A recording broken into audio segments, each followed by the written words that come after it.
రాంబాబు అన్నను 10:30కి అరెస్ట్ చేస్తారు. ఎందుకయ్యా అరెస్ట్ చేస్తారు రాంబాబు అన్నను?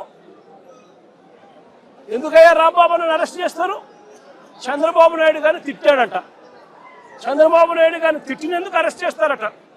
మరి చంద్రబాబు నాయుడు గారు తిట్టినందుకు రాంబాబు అన్నను అరెస్ట్ చేసినప్పుడు మరి రాంబాబు అన్న ఇంటికి వచ్చి రాంబాబు అన్న కుటుంబ సభ్యులను హత్య చేయాలని ప్రయత్నం చేసి 5 కార్లు ధ్వంసం చేసి అద్దాలన్నీ పగలగొట్టి ఆఫీసుకు నిప్పంటించి చేసిన ఈ ఎమ్మెల్యే గారి భర్త సమక్షంలో ఇక్కడే జరిగితే వాళ్ళ మీద ఏం యాక్షన్ తీసుకున్నారు?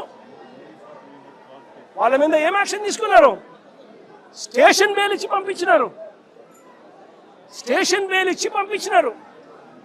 అదే చంద్రబాబు నాయుడు గారిని తిట్టాడు అని చెప్పి రాంబాబు అన్న తర్వాత మీడియా సమక్షంలో 1 గంటకి ఇన్సిడెంట్ జరగక మునిపే వివరణ ఇస్తూ తాను చింతిస్తూ వివరణ ఇచ్చినప్పటికీ కూడా రాంబాబును ఇంటి మీద అటాక్ చేసి రాంబాబును ఈ మాదిరిగా చేసిన దానికి వీళ్ళు మనుషులేనా అని అడుగుతా ఉన్నా. ఇది జంగల్ రాజ్ కాదా అని అడుగుతా ఉన్నా.